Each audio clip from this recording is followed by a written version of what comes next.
इसके previous lecture में हम लोगों ने Betis theorem and Maxwell reciprocal theorem पढ़ लिया था। बेटिस थ्योरम क्या होता है, मैक्सवेल रेसिप्रोकल थ्योरम क्या होता है, मैंने आपको बता दिया था। हम कहाँ तक पहुंचे थे? हमने इसको पूरा डिराइव करा था और देखा था कि बेटिस थ्योरम क्या है कि अगर कोई ए पॉइंट है उस पर आपका कोई लोड लगा तो बी पॉइंट का डिफ्लेक्शन का multiplication is equals to B point पर जो लोड लगा, ये हमने डिस्कस कर लिया था। इजी सा था, हमने डिस्कस कर लिया था, ठीक है। और हमने बोला था कि अगर ये लोड इक्वल होता है, मतलब W बाई W इक्वल है, तो ये थ्योरम बन जाती है आपकी मैक्सवेल रेसिप्रोकल थ्योरम। यहां तक हम पढ़ चुके थे। बट अगर मैं आपसे केस नंबर ए की बात करूं, तो आप केस नंबर ए में देख सकते हो कि केस नंबर 1 में हम लोगों ने ओनली डिस्कस क्या करा है। केस नंबर 1 में हमने डिस्कस करा था लोड वर्सेस डिस्प्लेसमेंट। हमने देखो लोड को और डिस्प्लेसमेंट या डिफ्लेक्शन को, इन दोनों को रिलेट करा था। दैट मींस केस 1 में हम लोगों ने डिस्कस करा क्या, load and displacement. That means जो हमने बेटिस थ्योरम लिखी थी वो लोड और डिस्प्लेसमेंट। भाई देखो, लोड लग सकता है तो मूवमेंट भी हो सकता है।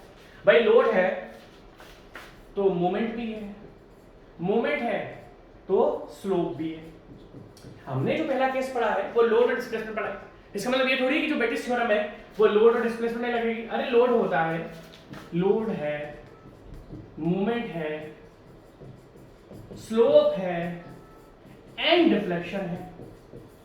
लोड लगता है तो मूवमेंट जनरेट होता है, मूवमेंट होता है तो स्लोप जनरेट होता है, मूवमेंट होता है तो डिफ्लेक्शन भी जनरेट होता है। तो अभी तक हम किस के बारे में, केस 1 में हमने जो डिस्कशन करा वो लोड और डिस्प्लेसमेंट या डिफ्लेक्शन के बारे में ही डिस्कस करा। केस नंबर 1 में हमने लोड और डिफ्लेक्शन के बारे में करा है। तो अब जरूरी नहीं कि बेटिस थ्योरम बस लोड और डिस्प्लेसमेंट में भी लगती है, वो मूवमेंट में भी लगती है, वो स्लोप में भी लगती है, ठीक है। तो इसके लिए हम लोग हमारा फर्स्ट केस हम डिस्कस कर चुके थे और फिर हम पढ़ रहे थे सेकंड केस को। 3 केस होंगे इसमें, सेकंड केस है आपका थर्ड केस, ठीक है। तो अगर आप सेकंड केस देख सकते हो तो ध्यान से देखना। द एंगल, अभी हमने क्या पढ़ा, W into del, load into displacement का रिलेशनशिप पढ़ा अभी हमने। अब इस जगह हम पढ़ रहे हैं मूवमेंट का। देखो ध्यान से देखना, the angle of rotation at A. भाई ए पॉइंट है, ए पॉइंट पर कोई स्लोप हो सकती है, बिल्कुल हो सकती है। भाई लोड है तो मूवमेंट जनरेट होगा। मान लो यहाँ पर बी पर लोड लगा है, तो अगर W बी पर लगा है तो भैया ए पर को कुछ ना कुछ मूवमेंट तो डेवलप करेगा, जो इसकी परपेंडिकुलर डिस्टेंस होगी। समझने की बात देखना मेरी, आपको बहुत ध्यान से देखना पड़ेगा। ध्यान से देखो, अगर बी पर कोई W लोड लगा हुआ है तो ए पर उसका मूवमेंट तो जनरेट होगा, क्योंकि यहाँ पर परपेंडिकुलर डिस्टेंस आपको मिल रही है। लोड इनटू परपेंडिकुलर डिस्टेंस, तो जैसे ही मूवमेंट डेवलप हो गया, मूवमेंट ने क्या जनरेट कर दिया, यहाँ पे स्लोप जनरेट कर दिया। The angle of rotation at A due to a concentrated force at B. देखो बी पर एक पॉइंट लोड या कंसंट्रेटेड लोड लगा हुआ है और उसके कारण ए पर आपका स्लोप जनरेट हो गया।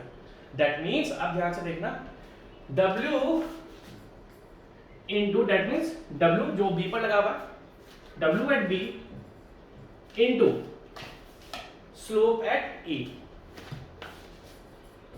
इज इक्वल्स टू, आपको ध्यान से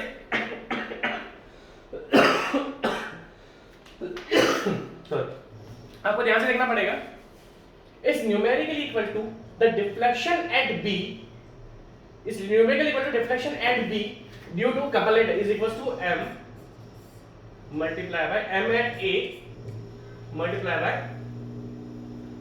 deflection at B। तो फर्स्ट रिलेशनशिप देखो ध्यान से देखना, ये चीजें आपके इंपॉर्टेंट है। फर्स्ट रिलेशनशिप में हमने देखा भाई लोड और डिस्प्लेसमेंट का रिलेशनशिप। केस बी में हम देख रहे हैं लोड का, स्लोप का, मूवमेंट का एंड डिफ्लेक्शन का। अगर आप देख सकते हो तो ये आप चारों का रिलेशनशिप, तो ये आपको ध्यान रखना है, ये इक्वेशन आप लिख लो क्योंकि इंपॉर्टेंट है ये। यार आवाज कब सारी डिस्टर्बेंस वाली, ठीक है। देखो तो केस नंबर बी आपका ये हो गया। दैट मींस देखो आपको 3 रिलेशनशिप यूज करने पड़ेंगे। फर्स्ट केस वो वाला, वो तीनों यूज होंगे। सेकंड केस ये वाला। अब देखो मैं थर्ड केस आपको बता रहा हूं। देखो अब ध्यान से देखना, अब ध्यान से देखो, the angle of rotation at A,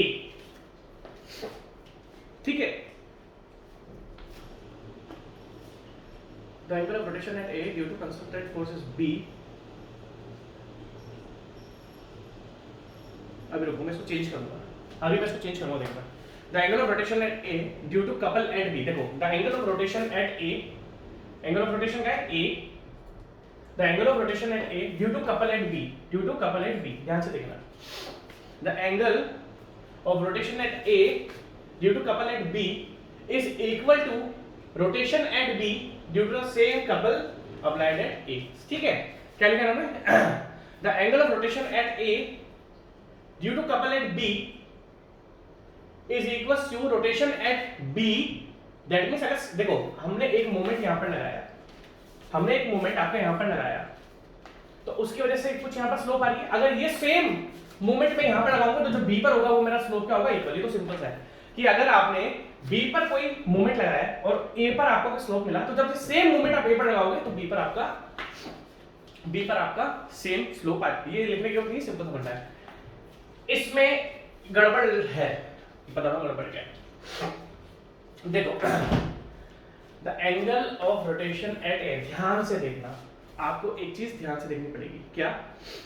आपको ये हमने जब लैंग्वेज से पढ़ा तो ये फॉर्मूला हमारा ये बन के आ रहा है, बट ये गड़बड़ है, दिखाता हूं मैं आपको, ध्यान से देखना, आप ध्यान से देखना। आपको मैं फर्स्ट, ये बहुत कंफ्यूजन वाला केस है इसलिए मैं आपको बता रहा हूं। देखो हमारा, ध्यान से देखना, आपको बहुत ध्यान से देखना पड़ेगा, क्योंकि जब मैं लैंग्वेज से पढ़ रहा हूं तो वो गलत लिखा हुआ है, ये इक्वेशन गलत लिख दी है, मैं आपको सही बताता हूं। ये डब्ल्यू ए किससे रिलेटेड होता है? देखना ध्यान से देखो, आपको मैं एक चीज दिखाता हूं, देखो ध्यान से। डब्ल्यू ए किससे मल्टीप्लाई होता है हमेशा? ध्यान से देखना, जो ए पॉइंट पे ही डब्ल्यू ए किससे मल्टीप्लाई होता है हमेशा? जो ए पॉइंट पे ही डिफ्लेक्शन था। हमने क्या करा था इस केस में? क्या करा था? पहले ए पर डब्ल्यू लगाया था, बी पर डिफ्लेक्शन देखा था, फिर बी पर लोड लगाया था, फिर हमने ए पर डिफ्लेक्शन देखा था। तो ए की सेम टर्म्स हमेशा मल्टीप्लाई होती है, बी की सेम टर्म हमेशा मल्टीप्लाई होती है। अगर आप ध्यान से देखोगे, देखो हमने क्या करा था, देखो ध्यान से देखना, बहुत इंपॉर्टेंट है, हमको फिर बताता हूं, क्योंकि वो इक्वेशन गलत, अगर मैं थ्योरी इक्वेशन के चल रहा हूं तो वो गलत बनेगी। देखो ध्यान से, हमने पहले डब्ल्यू पे लोड लगाया था, बी पर डिफ्लेक्शन देखा था, फिर हमने डब्ल्यू बी पर एक लोड लगाया, फिर हमने ए पर डिफ्लेक्शन देखा। तो होता क्या है, ये जो वर्क डन होता है ना, वर्क डन वो सेम पॉइंट्स वाला होता है, that means work done at point A, work done at point A. ध्यान से देखना क्या होगा, फोर्स ए पर ही फोर्स और ए पर ही डिस्प्लेसमेंट। अब ध्यान से देखना, तो इस तरीके से बनता है ये डेल डब्ल्यू है multiply by del A B. उसी तरीके बी पर फोर्स कितना है, डब्ल्यू बी, और डिफ्लेक्शन कितना है हमारा, W B, that means is equal to W B multiply by del B. That means जो हम वर्क डन निकालते हैं वो हमेशा हमारा सेम पॉइंट, देखो ध्यान से, कंफ्यूज मत होना। अब देखो इस सेकंड, आपको ध्यान से देखना पड़ेगा, जब हम लैंग्वेज के अकॉर्डिंग चल रहे हैं तो वो अलग इक्वेशन बन रही है। अब देखो ध्यान से देखना, हमने यहाँ पर मोमेंट स्लोप डिफ्लेक्शन लोड सबको रिलेट करा। अब देखना ए पर मोमेंट कितना है, m, ए पर स्लोप कितनी है, theta A B is equals to, हम सेम पॉइंट का ही वर्क निकालते हैं, हमेशा ध्यान रखना। दैट मींस अगर मोमेंट को मल्टीप्लाई करूंगा तो मैं आपका उसी पॉइंट के स्लोप से मल्टीप्लाई करूंगा। और अब देखो बी पर यहाँ पर लोड कितना है, डब्ल्यू, और यहाँ पर बी पर डिफ्लेक्शन कितना है, डब्ल्यू बी है, मतलब डेल बी है। ये आपकी करेक्ट इक्वेशन है, this is wrong equation. Actually ये जो इक्वेशन है, देखो ध्यान से, अगर इस इक्वेशन को आप डायरेक्ट रिलेट करोगे तो आपकी गलत इक्वेशन बनेगी। अगर इस इक्वेशन को आप अगर डायरेक्ट लिखोगे, लैंग्वेज पढ़ के लिखोगे, तो आपकी इक्वेशन क्या बनती है, गलत बनती है। ध्यान से देखना हमेशा। अब देखो ध्यान से, मैं इसको वापस पढ़ के दिखा रहा हूं। The angle of rotation at A, the angle of rotation at A due to concentrated force at B is numerically equal to the deflection at B due to couple at A. That means ये बस एक simple सा, इस line को अगर हम पढ़ते हैं तो ये लाइन आपको सिंपल सा बस ये बता रही है कि अगर बी पर लोड लगाया तो ए पर डिफ्लेक्शन स्लोप कितनी आ रही है, और अगर ए पर मोमेंट लगाया तो बी पर डिफ्लेक्शन कितना आ रहा है। बट हम हमेशा वर्क डन सेम पॉइंट का लेते हैं। तो हमने पहले क्या बस इसको पढ़ के इक्वेशन बनाई जो कि गलत बन रही है आपकी, और जो सही इक्वेशन क्या है, हमने वहां पर मूवमेंट और फोर्स, देखो हमने यहाँ पर किसको, हमने movement, force, slope and deflection, हमने इन चार चीजों को यहाँ पर रिलेट करा है। और हमेशा याद रखना कि वो जो वर्क डन वाला फॉर्मूला निकल के आता है ना, वो हमेशा सेम पॉइंट का आता है, क्योंकि सेम पॉइंट का ही तो हम वर्क डन निकालेंगे। तो यहाँ पर अगर m लगा है a पर, तो इसका वर्क डन हम निकालेंगे स्लोप से, m मल्टीप्लाई का theta b is to w into del b है। बहुत ही अच्छा कॉन्सेप्ट है, इसको आप लिख लो क्योंकि आपके लिए लिखा, और ये दोनों इक्वेशन लिखना, क्योंकि अगर हम उस लाइन को इस लाइन को पढ़ते हैं जो बुक्स में लिखी हुई होती है, तो ये जो थ्योरी लिखी हुई होती है, बस आपकी ये इक्वेशन आती है जो कि गलत होती है। सही इक्वेशन ये है, अगर आप कॉन्सेप्ट से नहीं चलोगे तो ठीक है। तो ये हमारी कुछ इक्वेशंस थी। हमने जो बेटीज थ्योरम है हमने 3 टाइप से पढ़ी। हमने देखो मैं बता देता हूं आपको। फर्स्ट हमने लोड और डिस्प्लेसमेंट को रिलेट करा, सेकंड में हमने movement, load, deflection and slope सबको रिलेट करा। उसके बाद हमने पढ़ा थर्ड केस में ओनली मूवमेंट का केस, कि अगर ए पर कोई मूवमेंट लगा है तो बी पर जो स्लोप होगा, और बी पर अगर सेम मूवमेंट होगा तो ए पर आपका सेम स्लोप आएगा। अगर आपने सेम कपल लगाया है तो ठीक है। तो ये हमारी मैक्सवेल और reciprocal theorem and Betti's theorem complete हो चुकी है। अब आप ध्यान से देखना। अब मैं सेकंड आ रहा हूं आपके पास, method of consistent deformation. Method of consistent deformation, ये दूसरा मेथड में लेके आएगा। इन दोनों को हम समझाएंगे, समझने के बाद हम दोनों के क्वेश्चंस पैरेलली करेंगे। दो मेथड लेके चलेंगे क्योंकि बड़ा टॉपिक है, बड़ा टॉपिक होने में आपको इश्यूज आ जाएंगे। ठीक है, मैं आपको श्योर बोलता हूं मैं आपको पक्का बताता हूं, जब मैं कॉलेज में था मैंने कभी फोर्स मेथड नहीं पढ़े थे, क्योंकि फोर्स मेथड बहुत टिपिकल होते हैं। तो मैंने ओनली क्या पढ़ा, मैंने ओनली आपका डिस्प्लेसमेंट मेथड पढ़ के पास पूस होकर निकल गया था। पर जब आप सरकारी की तैयारी करते हो तो सरकारी की तैयारी करने के बाद आपके पास ऑप्शन नहीं होता कि आप एक भी चीज छोड़ो। ठीक है, तो मेरे को प्यास खांसी आ रही है, लेकिन क्या पानी पीने दो यार, लेकिन वेट करो आप। ठीक है, चलो करते हैं मेथड कंसिस्टेंट डिफॉर्मेशन का। इसका कॉन्सेप्ट क्या है, इससे पहले मैं आपसे कुछ चीजें डिस्कस करता हूँ। स्ट्रेंथ ऑफ मटेरियल में मैंने आपको स्लोप एंड डिफ्लेक्शन डिटरमाइन करना बताया था, बहुत सारे मेथड से बताया था। मूवमेंट एरिया मेथड से बताया था, मैकॉलेस मेथड से बताया था, है ना। हमने बहुत सारे मेथड से स्लोप एंड डिफ्लेक्शन फाइंड करा था। अगर हम स्ट्रेंथ ऑफ मटेरियल की बात करते हैं तो हमने वहां पर बीम्स का बहुत सारे मेथड से, मैकॉलेस मेथड हो गया या आपका मूवमेंट एरिया मेथड हो गया, हमने बहुत सारे मेथड से स्लोप डिफ्लेक्शन फाइंड किया। कॉन्जुगेट बीम मेथड हो गया, conjugate beam method, movement area method, Macaulay's method, है ना। हमने बहुत सारे मेथड से स्लोप एंड डिफ्लेक्शन को फाइंड करा था। ठीक है, वो मैं स्ट्रेंथ ऑफ मटेरियल में आपको पूरा बता चुका हूं। वहां पर हम एक तो डिटरमाइन करते हैं स्लोप एंड डिफ्लेक्शन। तो जब मैंने आपको मेथड्स बताए थे तो ये कुछ स्टैंडर्ड केसेस हैं, ये कुछ स्टैंडर्ड केसेस हैं। जब हमने वो मेथड पढ़े थे तो हमने मैंने तो आपको different like non standard cases जिसमें कोई भी लोड लग रहा है, कोई भी मोमेंट लग रहा है, उसका भी हमने slope and deflection strength of material में फाइंड करा था। वो खुद एक मेरे ख्याल से 17-18 घंटे का मैंने आपको पूरी यूनिट पढ़ाई होगी, क्योंकि स्लोप डिफ्लेक्शन बहुत बड़ी यूनिट है।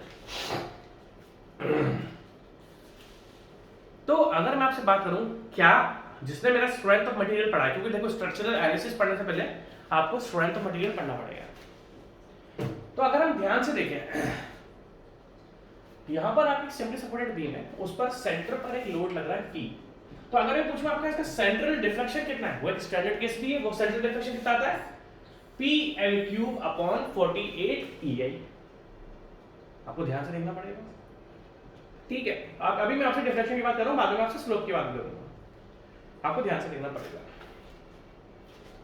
तो अगर हम एक सिंपली सपोर्टेड बीम की बात करते हैं, उस पर कोई एक सेंट्रल लोड लगा होता है, पॉइंट लोड लगा होता है P का, तो जो उसका सेंटर का डिफ्लेक्शन आता है वो क्या आता है, PL3/48EI।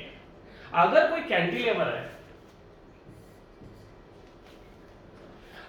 कैंटिलीवर है, और कैंटिलीवर पर कोई फ्री एंड पर लोड लग रहा है, तो जो फ्री एंड का डिफ्लेक्शन होता है ये वाला डेल मैक्स, ठीक है, तो होता है PL3/3EI। को ध्यान से देखना पड़ेगा इस चीज को, आपको इस चीज को बहुत ही ज्यादा ध्यान से देखना पड़ेगा।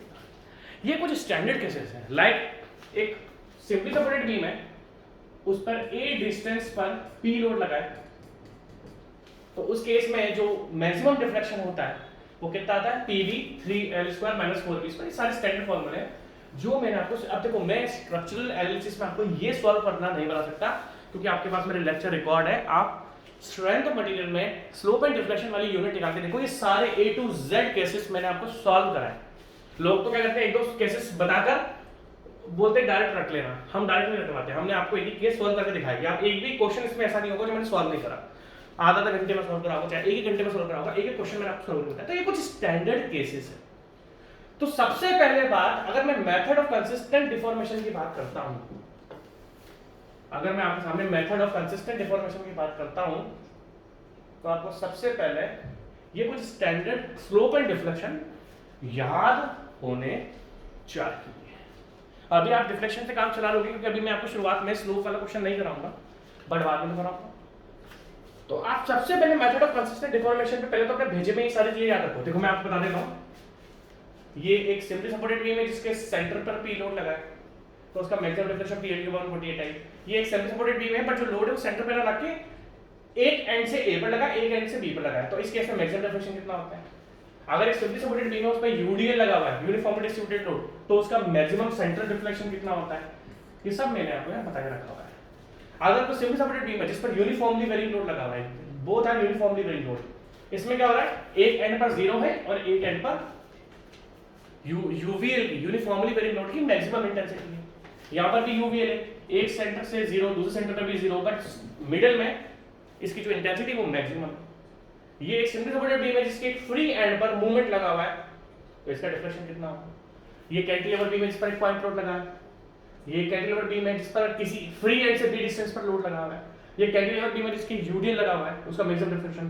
कैंटिलीवर बीम है इसमें UVL है, यहाँ पर भी UVL है और यहाँ पर मूवमेंट है। तो सबसे पहले मेथड ऑफ कंसिस्टेंट डिफॉर्मेशन से पहले आपको ये सारा का सारा लिखना पड़ेगा प्लस याद करना पड़ेगा। तो आप पहले इसको आप लिख लो, मैं आपको टाइम दे रहा हूँ लिखने का, ठीक है? तो आप अपने रजिस्टर में थोड़ा जगह छोड़ के लिखना, क्योंकि इस वाले चार्ट में आपका ओनली डिफ्लेक्शन लिखा हुआ है और समय आने पर हमें स्लोप की जरूरत लगी। तो इसमें जगह है नहीं, मैं स्लोप लिख नहीं सकता, बट क्वेश्चंस में आपको स्लोप बताता रहूंगा, ठीक है? आप थोड़ी जगह छोड़ के रखना ताकि आप थोड़ा, आपके पास स्ट्रेंथ ऑफ मटेरियल का रजिस्टर तो होगा, उसमें ये सब लिखा के रखा हुआ है मैंने। तो अब नहीं भी लिखोगे तो काम चलेगा, उस रजिस्टर को खोल लेना, ठीक है? अब आ जाओ सबसे पहले मेथड ऑफ कंसिस्टेंट डिफॉर्मेशन को मैं स्टार्ट ही क्वेश्चन से करूंगा। मेथड ऑफ कंसिस्टेंट डिफॉर्मेशन को मैं स्टार्ट ही क्वेश्चन से करूंगा और आप इसको ध्यान से देखते रहना, ठीक है? क्वेश्चन क्या है? क्वेश्चन ये है,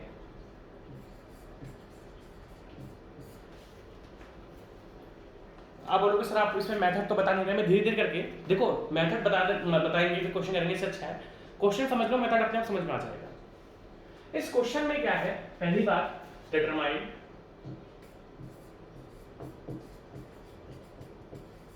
unknown redundant and draw SFD and BMD। क्या है क्वेश्चन में कि ये अगर आपसे पूछा जाए तो क्या ये डिटरमिनेंट बीम है, इनडिटरमिनेंट बीम है, उसके लिए हम क्या करते हैं, सिंपल सा फंडा है। यहां पर क्या आएगा, ध्यान से देखना, यहां पर आएगा RA, यहां पर आएगा ये RA, क्या जाएगा आपका मूवमेंट एट A, और यहां पर आ जाएगा आपका RB।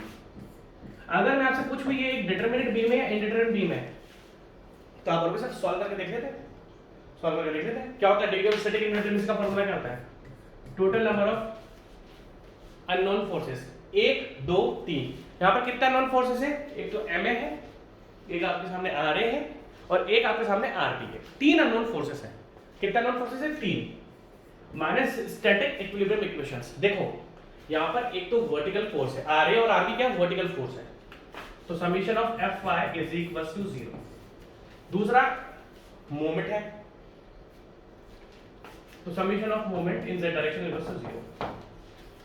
क्या यहां पर कोई भी x डायरेक्शन में फोर्स लग रहा है, आप बोलोगे नहीं सर x डायरेक्शन में कोई भी फोर्स नहीं, तो आप स्टैटिक इक्विलिब्रियम इक्वेशन भी यूज नहीं करोगे।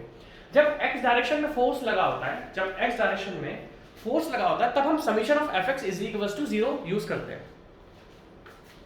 बट यहां पर आपकी दो ही इक्विलिब्रियम इक्वेशन यूज हो रही है, तो 3 - 2 is equal to E. That means इस बीम की स्टैटिक इंडिटरमिनेसी है 1। दैट मीन्स इस बीम में एक ऐसा रिडंडेंट है जिसको आप स्टैटिक इक्विलिब्रियम इक्वेशन से सॉल्व नहीं कर पाओगे, और यही इंडिटरमिनेसी होता है।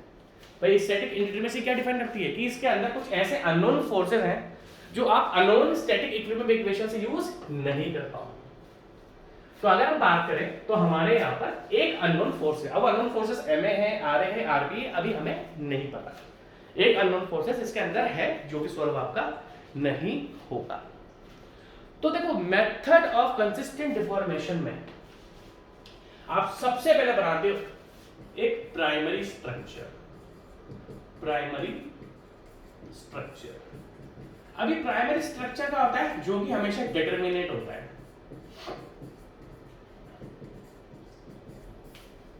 समझ में आई बात? नहीं अभी हम समझाते हैं। मेथड ऑफ कंसिस्टेंट डिफॉर्मेशन में सबसे पहले आपको एक प्राइमरी स्ट्रक्चर बनाना पड़ेगा जो कि हमेशा डिटरमिनेट होगा। देखो आप ध्यान से देखो, ये प्रॉप्ड कैंटिलीवर बीम है। अगर मैं आपसे बोलूं ये बीम कौन सी है, कि किस टाइप की बीम है, तो आप बोलोगे सर ये प्रॉप्ड कैंटिलीवर बीम है। अगर इस प्रॉप्ड कैंटिलीवर बीम की हम लोग बात करें, अगर आप इस प्रॉप्ड कैंटिलीवर बीम की बात करें, अगर मुझे इस बीम को ये तो एक इंडिटरमिनेट बीम है, इस इंडिटरमिनेट बीम को आपको सबसे पहले प्राइमरी स्ट्रक्चर बनाया। प्राइमरी स्ट्रक्चर होता है डिटरमिनेट। डिटरमिनेट का मतलब है जो इसकी स्टैटिक इंडिटरमिनेसी है, आपको वो फोर्स इसमें से गायब करना पड़ेगा। ध्यान से देखो, अगर इस प्रॉप्ड कैंटिलीवर में से मैं आरबी को गायब कर देता हूं, लाइक मैं इस आरबी को गायब कर देता हूं, देखो यहां पे मैंने आरबी को गायब कर दिया, यहां पर मैंने आरबी गायब कर रखी है, तो अब देखो ये कैंटिलीवर बीम है जो कि डिटरमिनेट है। मेथड ऑफ कंसिस्टेंट डिफॉर्मेशन को देखो क्वेश्चन से समझने में मजा आता है। अगर आप क्या करोगे, इसमें सबसे पहले आपको एक प्राइमरी स्ट्रक्चर बनाना है, और प्राइमरी स्ट्रक्चर हमेशा डिटरमिनेट होगा। तो अगर इस प्रॉप्ड कैंटिलीवर में से इस आरबी को मैं गायब कर दूं, इस आरबी को मेरी आवाज नहीं आ रही, इस आरबी को अगर मैं गायब कर दूं, ठीक है, तो ये एक मेरी कैंटिलीवर बीम बन चुकी है। ठीक है, आपके पास तीन अननोन फोर्सेस हैं, एक है एमए, एक है आरए और एक है आपके आरबी।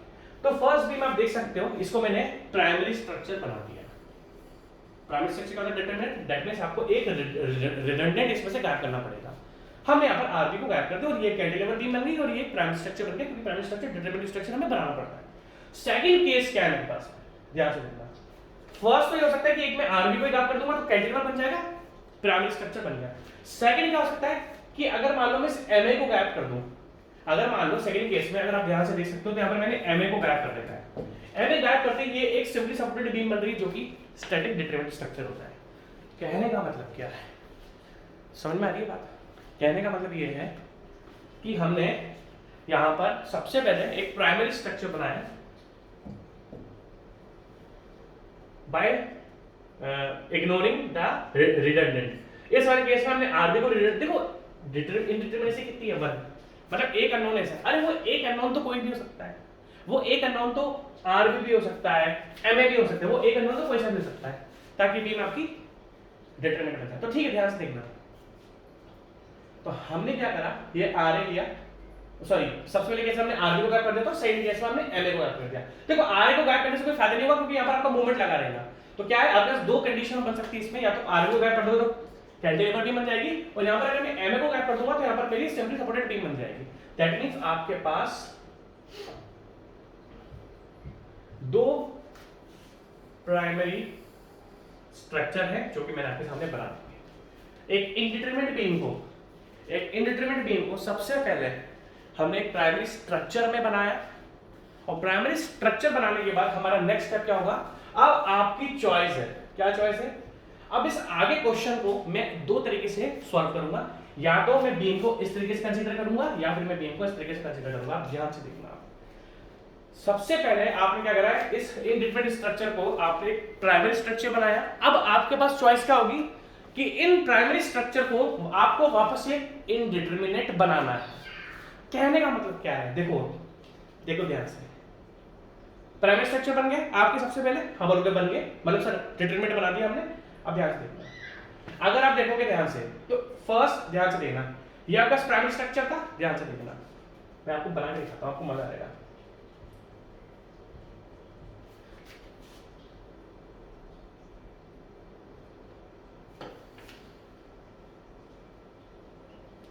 मैं इस जगह बना के दिखाता हूँ आपको, मैं दोनों स्ट्रक्चर बना के दिखाता हूँ आपको। लो, हमारे पास दो प्राइमरी स्ट्रक्चर कैसे बने थे? एक तो सर हमारे पास बनी थी कैंटिलीवर बीम बनी थी सर, दूसरा हमारे पास सर एक सिंपली सपोर्टेड बीम बनी थी सर, इस तरीके से।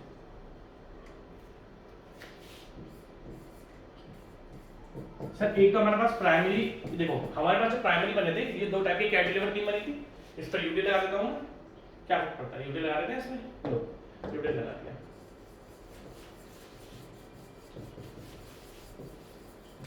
ध्यान से देखना, एक प्राइमरी स्ट्रक्चर हमारे पास ऐसा बना था और दूसरा हमारे पास एक सिंपली सपोर्टेड बीम बनी थी जिस पर यूडी लगा हुआ था। ध्यान से देखना, ये देखो यूडी लगा है। ये अभी क्या बने हुए, ये क्या बने हुए आपके पास, ये है डिटरमिनेंट। अब देखो आपने इस फर्स्ट वाली में से क्या गायब करा था, आपने फर्स्ट वाली बीम में से क्या गायब करा था सर? आप देखो यहां पर क्या लगा हुआ था, यहां पर लगा हुआ था आपका आर ए, यहां पर लगा हुआ था एम ए, और हमने इसको प्राइमरी स्ट्रक्चर बनाने के लिए क्या गायब कर दिया था, हमने यहां से आर ए गायब कर दिया था। अब आप आर ए वापस लगा दो, सॉरी आर बी, अब आप आर बी यहां पर वापस लगा दो, जो गायब करा था वापस लगा दिया। ध्यान से देखना, भी मजा है। अभी आप बोलोगे सर आप तो वापस से वहीं पर चल गए, अभी देखना ध्यान से। सेकंड बीम जो मेरे पास बनी हुई है, मैंने देखो यहां पर क्या था, यहां पर आर ए था, यहां पर आपका आर बी था, और हमने गायब क्या करा था ऐसे, हमने सर यहां पे मूवमेंट गायब करा था, वो मूवमेंट भी आप वापस लगा दो। अब आप बोलोगे सर आपने करा क्या, मैंने पहले इस बीम को इनडिटरमिनेट बनाया था, मतलब जो बीम थी वो एक इनडिटरमिनेट बीम थी, और वापस से मैंने बीम को इनडिटरमिनेट, देखो सबसे पहले इनडिटरमिनेट बीम थी, फिर हमने डिटरमिनेट बनाया, फिर हमने वापस से इसको इनडिटरमिनेट बना दिया। अब आपकी चॉइस क्या है, मैं आपको बताता हूं, या तो आप बीम नंबर 1 को सॉल्व करो, या आप बीम नंबर 2 को सॉल्व कर लो।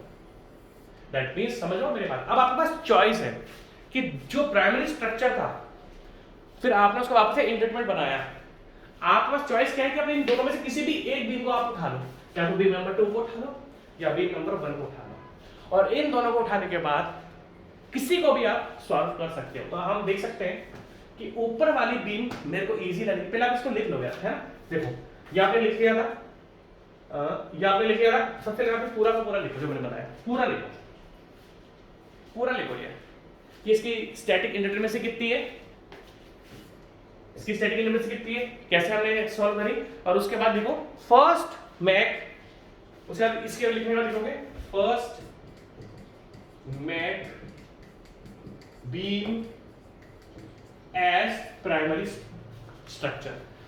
सबसे पहले आप ये बीम बनाओगे, फिर स्टैटिक इंडिटरमिनेसी फाइंड करोगे, उसका बाद लाइन लिखोगे, उसके बाद ये तीनों बीम, ये दो बीम आप बनाओगे, बनाओ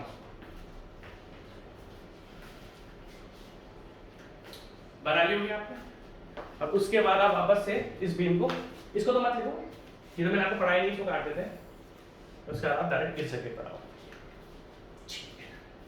और लिखो now you can solve any of the beam, कोई भी बीम आप सॉल्व कर सकते हो, कोई भी बीम आप सॉल्व कर सकते हो, ठीक है। अब आप ध्यान से देखना, तो हमने क्या करा, अब देखना ध्यान से, हमने बीम नंबर 1 को ले लिया क्योंकि बीम नंबर 1 इजी से लग रही है आपके सामने, तो हमने क्या करा, बीम नंबर 1 को ले लिया। देखना ध्यान से, बीम नंबर अगर मैं 1 की बात आपके सामने डिस्कस करूं तो बीम नंबर 1 क्या आपके साथ, ठीक है, ये बीम नंबर 1 है आपके सामने जिस पर एक यूटिल लगा हुआ है,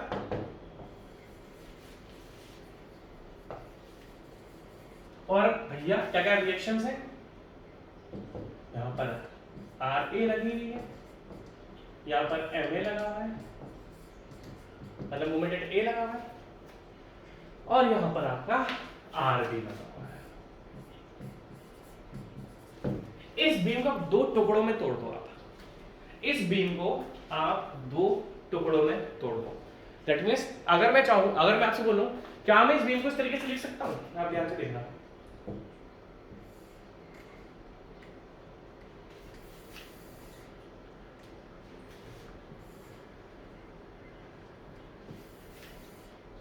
ध्यान से देखना, इस बीम को मैं दो टुकड़ों में तोड़ रहा हूं, कैसे, एक में क्या करो, ओनली यूडी लगा दो,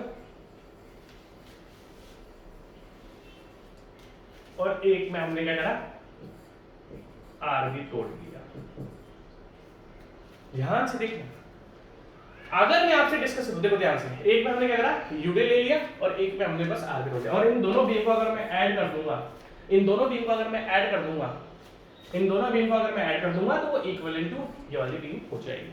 बहुत अच्छा क्वेश्चन है, मेथड ऑफ कंसिस्टेंट डिफॉर्मेशन अच्छा क्वेश्चन है, इजी क्वेश्चन है, कुछ करने में ऐसा कुछ टिपिकल नहीं है, ठीक है। तो अब मैं अगर आपसे आगे की बात डिस्कस करूं, जो हमने इंडिटरमिनेट बीम बनाई थी, अब ध्यान से देखना, यहाँ पर क्या लगा हुआ है, देखो ध्यान से देखना, यहाँ पर एक आरबी लगा हुआ है, दैट मींस यहाँ पर 100% एक सपोर्ट होगा। अब ध्यान से देखो यार भाई, अगर मैंने इस बीम को तोड़ा, यहाँ पर आरबी जनरेट हो रहा है, तो यहाँ पर 100% एक सपोर्ट होगा, और वो सपोर्ट कोई भी सकता है, रोलर सपोर्ट या हिंज सपोर्ट।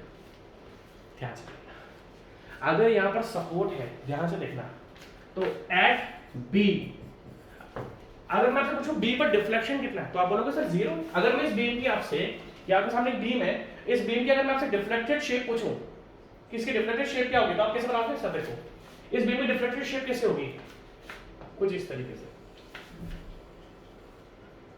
ये इसकी डिफ्लेक्टेड शेप है, ये फिक्स्ड एंड और डिफ्लेक्ट थोड़ा आगे से होगा, और ये रोलर या हिंज सपोर्ट है, तो सेम जगह पर आपका मुड़ जाएगा। अगर मैं आपसे इस बीम की डिफ्लेक्टेड शेप पूछूं, तो इसकी इस बीम की डिफ्लेक्टेड शेप आपकी कुछ इस तरीके से होगी। और अगर मैं पूछूं एट बी डिफ्लेक्शन किसके इक्वल है, तो आप बोलोगे sir deflection at B is equal to 0। Sir B पर थोड़ी डिफ्लेक्शन हो रहा है, उसके आगे पीछे हो रहा है, बी पर तो सपोर्ट है ना, तो सपोर्ट की जगह पर डिफ्लेक्शन नहीं होता सर। तो मैं बोल सकता हूं कि सर एट बी जो डिफ्लेक्शन है वो किसके इक्वल है, 0 के इक्वल है। अब आप ध्यान से देखना, इस बीम की डिफ्लेक्ट शेप बनाओ, ध्यान से देखते हैं, इस बीम की डिफ्लेक्ट शेप बनाओ, तो ये कुछ इस तरीके से बन गई, यहां पर आ जाएगा डिफ्लेक्शन। और अगर आप नीचे वाली बीम की तरफ देख रहे हो, तो देखो फोर्स ऊपर की तरफ लग रहा है, फोर्स क्या लग रहा है आपका, ऊपर की तरफ लग रहा है, तो यहां पर रिफ्लेक्शन आपका इस तरीके से आएगा। अगर आप ऊपर वाली बीम देखोगे तो लोड उस पर डाउनवर्ड डायरेक्शन में लग रहा है, ध्यान से देखना पड़ेगा।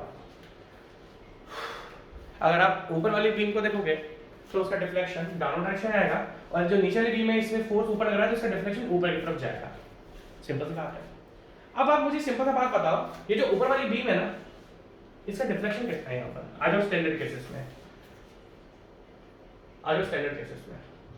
जब किसी कैंटिलीवर बीम पर यूडीएल लगता है, तो फ्री एंड पर जो डिफ्लेक्शन आता है वो कितना आता है, WL4/8EI, WL4/8EI। ध्यान से देखना, यहां पर जो डिफ्लेक्शन, ये वाला डिफ्लेक्शन जो आ रहा है, ये वाला डिफ्लेक्शन क्या आ रहा है, WL4/8EI, और यहां पर डिफ्लेक्शन क्या है, डाउनवर्ड डायरेक्शन में। तो ध्यान से देखना, WL4/8EI, ठीक है, और डिफ्लेक्शन है डाउनवर्ड डायरेक्शन में। तो डाउनवर्ड डायरेक्शन डिफ्लेक्शन हम जनरली नेगेटिव से रिप्रेजेंट करते हैं। डिफ्लेक्शन अगर नेगेटिव आ रहा है तो हम दिखाते हैं कि वो डिफ्लेक्शन आपका डाउनवर्ड डायरेक्शन में, और डिफ्लेक्शन अगर पॉजिटिव आता है तो हम बोलते हैं भैया अपवर्ड डायरेक्शन में। ठीक है, ध्यान से देखना, अभी मजा आएगा इस क्वेश्चन में। ये डिफ्लेक्शन है अपवर्ड डिफ्लेक्शन। जब कैंटिलीवर बीम पर एक पॉइंट लोड लगा होता है, यहां पर पॉइंट लोड आरबी, यहां पर जो आपका पॉइंट लोड है वो क्या है, आपका आरबी है। पॉइंट लोड यहां पर आपके सामने आरबी है, ध्यान से देखना, पॉइंट लोड क्या है आपके सामने, आरबी। तो जब पॉइंट लोड लगता है तो क्या डिफ्लेक्शन होता है, PL3/3EI, बट यहां पर हमारा जो पॉइंट लोड है वो आरबी है। PL3/3EI हम ना लिख के क्या लिखेंगे आप, ये जो डिफ्लेक्शन है ये अपर डिफ्लेक्शन, ये वाला ये अपर डिफ्लेक्शन है। P की जगह क्या लिख दोगे, RB L3/3EI, बट ये अपर डिफ्लेक्शन, देखो ये तो बन गया माइनस में क्योंकि डाउनवर्ड डिफ्लेक्शन है, और ये अपर डिफ्लेक्शन है तो बन गया, बेस को यहां लिख देता हूं इसका डिफ्लेक्शन। देखो इस बीम का डिफ्लेक्शन क्या है उधर, तो इसका तो लिख दिया, इस वाले का लिख देता हूं मैं, del is equals to RB L3 RB, क्योंकि यहां पर पॉइंट लोड लगा के RB लगा हुआ है, L3/3EI। क्या रियल में जो हमारे पास प्रॉब्ड कैंटिलीवर बीम थी वहां पर कोई डिफ्लेक्शन था? आप बोलोगे नहीं सर, यहां पर तो कोई डिफ्लेक्शन नहीं था। At B deflection is equals to 0, क्यों भाई, यहां पर सपोर्ट है, तो हम बोल सकते हैं summation of deflection at B is equals to 0। अगर आप देखोगे तो बी पर जब मैंने बीम को अलग अलग तोड़ा था तो आपके पास एक तो आ रहा था -WL4 -WL4, क्योंकि यहाँ पर डिफ्लेक्शन है ही नहीं, सपोर्ट है, जहाँ पर सपोर्ट होता है वहाँ पर डिफ्लेक्शन नहीं होता, उसके आगे पीछे हो सकता है। देखो यहाँ पर हो रहा है, यहाँ पर हो रहा है, पर इस पॉइंट पर तो नहीं हो रहा, इस पॉइंट पर तो नहीं हो रहा ना। और जब हमने तोड़ा तो एक हमें डाउनवर्ड डिफ्लेक्शन मिला, एक हमें अपवर्ड डिफ्लेक्शन मिला। डाउनवर्ड को हमने -WL4/8 ले लिया और प्लस को क्या, और अपवर्ड को ले लिया प्लस एक सेकंड, WL4/8 प्लस, क्योंकि इन दोनों का समेशन 0 के इक्वल है, क्योंकि असली में तो डिफ्लेक्शन कुछ हो नहीं रहा, RBL3/3EI, RBL3/3EI is equal to 0। यहां से आपके पास जो अननोन था, इस बीम के अंदर एक अननोन था, ध्यान से आपको देखना पड़ेगा, इस बीम के अंदर एक अननोन था और वो अननोन था RB। तो हमने RB को ऐसे कैलकुलेट कर लेंगे, क्या सबके पास RB का निकल के आ रहा है, RBL3/3EI, दोनों को आगे पीछे कर दो, इक्वल टू WL4/8EI। तो ध्यान से देखना, L³ से L³ कट गया, EI से EI कट गया, और फाइनली आपका जो RB आ रहा है, फाइनली जो आपका RB आ रहा है वो आ रहा है WL, नहीं 3 ऊपर चल जाएगा, 3WL/8। हमारे पास जो RB निकल के आ गया वो आ गया 3WL/8। लिखो उसको, लिखो, हाँ पहले यहाँ से लिखो, यानी लाइन लिखो पूरी पूरी, इस तरीके से थोड़ा इसको लिखो पूरा, इसको आप लिख लो और इसके बाद आप ये वाला क्वेश्चन लिख लो। तो इस बीम में एक अननोन था, जैसे कि हमने देखा था, इस बीम की जो स्टैटिक इंडिटरमिनेसी थी वो 1 थी, और 1 एक स्टैटिक इंडिटरमिनेसी को हमने सॉल्व कर लिया। क्वेश्चन क्या था, डिटरमाइन अननोन रिडंडेंट। हमने अननोन रिडंडेंट क्या माना, पहले तो हमने दो टाइप का, अभी बताऊंगा पूरा, रिवाइजन कराऊंगा आपको पूरा। तो जो अननोन रिडंडेंट था RB, वो हमारे पास क्या निकल के आ चुका है, वो आ चुका है आपके पास 3WL/8, 3WL/8। जैसे ही आपने RB कैलकुलेट कर लिया, अब आप ध्यान से देखना, जैसे ही आपने RB कैलकुलेट कर लिया, अब AB आप कैलकुलेट कर सकते हो, कैसे, मैं बताता हूं आपको। अब आप RA कैलकुलेट कर सकते हो, भाई RA प्लस RB किसके इक्वल है, W/L के इक्वल है। R आपके पास कितना आ चुका है, R आपके पास आ चुका है R आपके पास कितना आ चुका है, RB आ चुका है 3WL/8। तो यहाँ पे आप क्या करोगे, RA plus 3WL/8 is equal to W/L, और फाइनली आपके पास यहाँ पे RA आ जाएगा WL minus 3WL/8 which is equal to 5WL, 8 में से 3 चल जाएगा अपॉन 8। That means आपके पास फाइनली RA आ चुका है, ध्यान से देखना, आपके पास फाइनली आ चुका है RA 5WL/8 एंड आपके पास RB आ चुका है 3WL/8। अब ये दोनों रिएक्शंस आपने फाइंड कर ली है। अब ध्यान से देखना, जैसा कि क्वेश्चन में क्या पूछा गया था, क्वेश्चन में पूछा गया था कि you have to draw shear force diagram, you have to draw,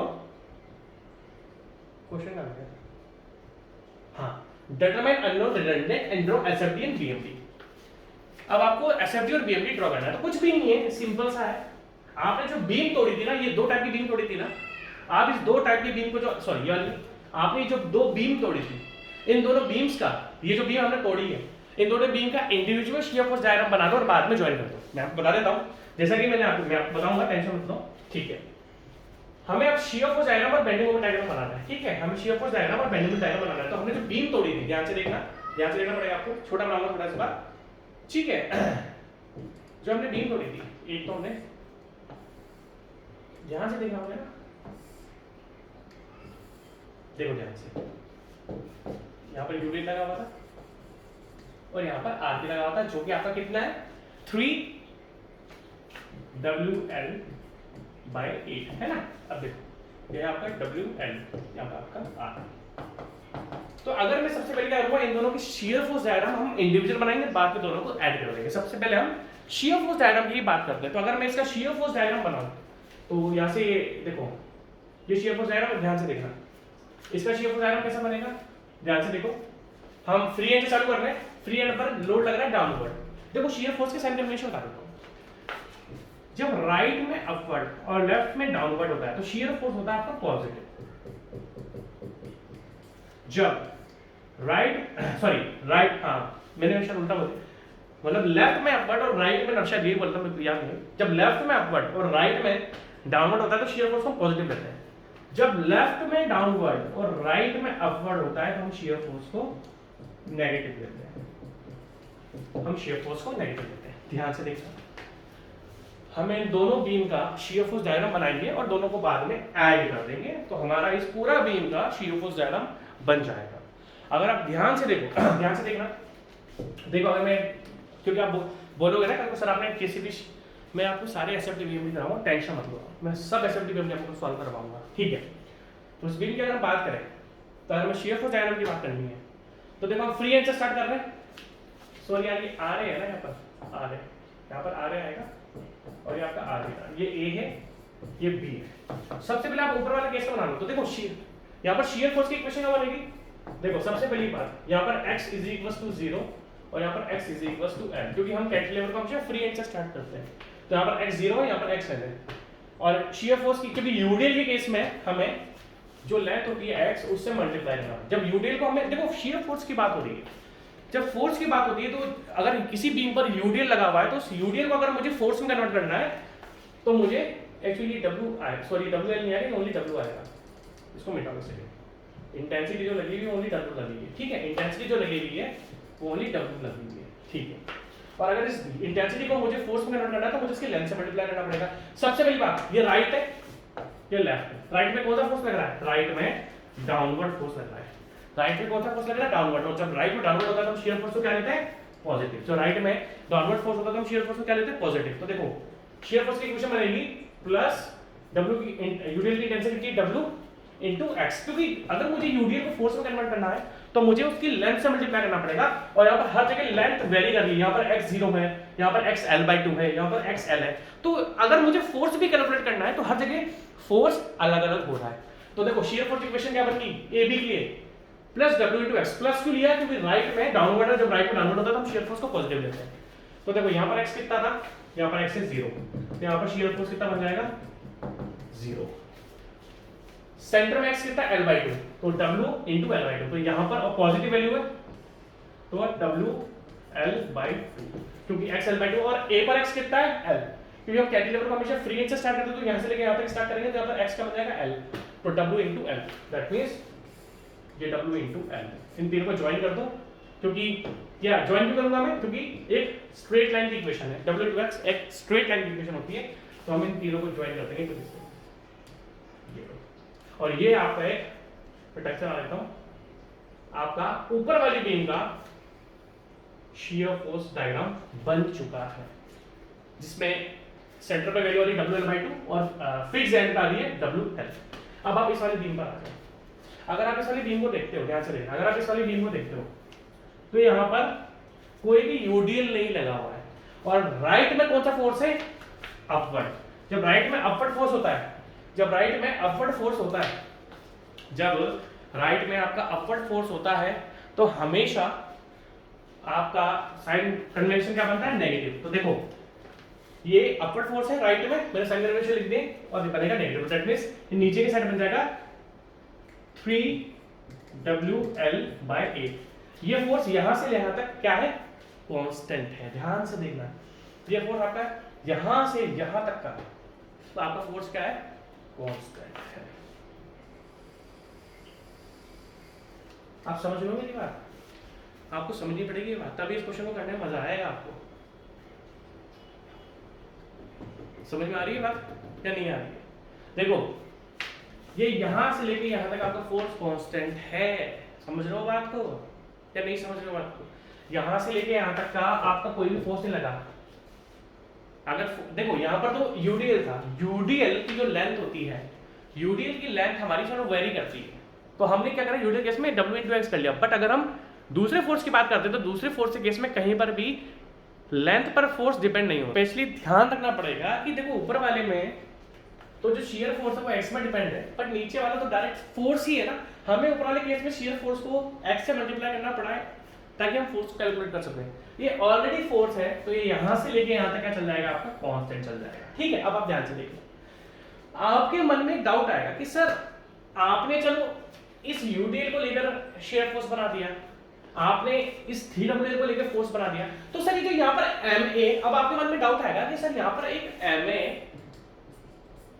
और सर RA भी तो बचा हुआ है, आपने इसको रोल में क्यों लिया? क्योंकि जब मैं इन दोनों को ऐड करूंगा ये ऑटोमेटिकली मेरे को कैलकुलेट होकर आ जाएंगे। जब मैं इन दोनों को ऐड करूंगा, देखो हमने क्या करा था, सबसे पहले यूडीएल लिया, हमने यूडीएल का बीएमपी बना दिया। अभी इस मोमेंट को छोड़ दो, आपने इस 3WL को लिया था, यहाँ पर RA को छोड़ो।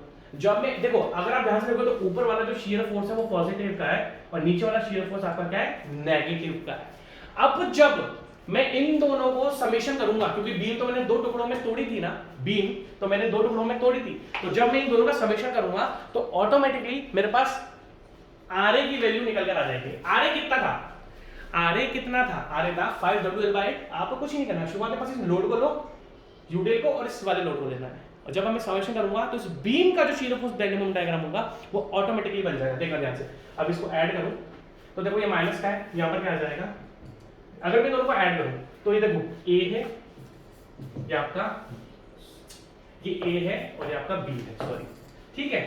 तो अगर मैं ऐड करूं, ध्यान से देखना, अब मैं बीम का बना रहा हूं, बीम का बना रहा हूं, shear force at B, shear force at B, total beam of B -3WL/8 plus 0 is equal to -3WL/8। Overall beam का जो शियर फोर्स आ रहा है, अब देखो अगर मैं सेंटर की बात करूं, सेंटर पे अगर मैं शियर फोर्स एट सेंटर, तो ध्यान से देखना, सेंटर पर यहां पर क्या है, -3WL/8 प्लस ऊपर आ जाओ, ऊपर कितना था, WL/2 प्लस WL/2, दोनों को समेशन कर दो, -3WL plus 4WL is equal to WL/8। ठीक है, आंसर ले लिया हमने दोनों का, ठीक है। तो -3WL/8 का आंसर ले लिया, तो ये आएगा 4 हो जाएगा, 2 × 4, 2 4 जाएगा 4 आ जाएगा WL/8। ठीक है, ध्यान से देखना। Now shear force eight A, shear force eight A अपने आप निकल कर आएगा, देखना इन दोनों का A पर कितना है, -3WL/8 -3WL/8, और ऊपर वाली बीम में A पर कितना है, WL plus WL which is equals to 5WL/8। अब मैंने क्या करा, पहले टुकड़ों में शियर फोर्स बनाया, पहले मैंने बीम्स का टुकड़ों में शियर फोर्स बनाया, उसके बाद मैंने इन दोनों बीम को ऐड कर दिया। पहले मैंने टुकड़ों में शियर फोर्स बनाया, उसके बाद मैंने बीम को ऐड कर दिया। तो फाइनल अगर मैं बीम बना रहा हूं, अब ध्यान से देखना, अगर आपने मैंने टोटल बीम बना दी, इंडिटरमिनेट बीम जो थी, अब ध्यान से देखना, A पर शियर फोर्स कितना है, A पर कितना है, सॉरी B पर, फ्री एंड B है ना, B पर शियर फोर्स कितना आया, -3WL/8, ध्यान से देखना, -3WL/8 माइनस है, सेंटर पर कितना आया, WL/8, मतलब ये यहां पर हो गया WL प्लस का है ना, ऊपर बना दिया, और उसके बाद 5WL/8, 5WL/8। अभी तीनों का आपको ज्वाइन कर देना है और आपका शियर फोर्स डायग्राम बन जाएगा। ये देखो यहां से लेके, मतलब इस तरीके से, ये यहाँ पे मैंने इसको ज्वाइन कर दिया, ये आपका इस टोटल बीम का शियर फोर्स डायग्राम बन गया है। इसी तरीके से हम लोग क्या करेंगे, बेंडिंग मोमेंट डायग्राम भी बनाएंगे। बेंडिंग मोमेंट डायग्राम भी बना देता हूँ, वो छोटा सा है, कोई ज्यादा टाइम नहीं लगेगा, ठीक है, बना देता हूँ, ठीक है। आप इसको लिख लो, क्या होमवर्क दे दूं क्या आपको, बोलोगे सर आप तो बीम भी बनाएंगे, जो बनाएंगे। चलो एक्चुअली क्या है, जैसे थोड़ा क्वेश्चन बताऊंगा अगले क्वेश्चन में, चलो मैं बेंडिंग मोमेंट डायग्राम बताऊंगा इजी सा। मतलब आप ये तो नहीं सोच रहे कि सर आपको, आप ये तो नहीं सोच रहे कि सर आपको ऐसा तो नहीं बेंडिंग मोमेंट डायग्राम बनाना नहीं आता, यार थोड़ी काम चोरी हो जाती है बनाते, बट बनाऊंगा मैं, टेंशन ना लो, बनाऊंगा, ठीक है। अब आपसे मैं डिस्कस कर रहा हूं मेनली, देखो आप मुझे एक सब्जेक्ट मुझे और स्टार्ट करना है, ठीक है, पर अब एक्चुअली मुझे दो करना है। अब आप मुझे ये पहले बता दो, स्टील स्टेज 2 और ट्रांसपोर्टेशन स्टेज 2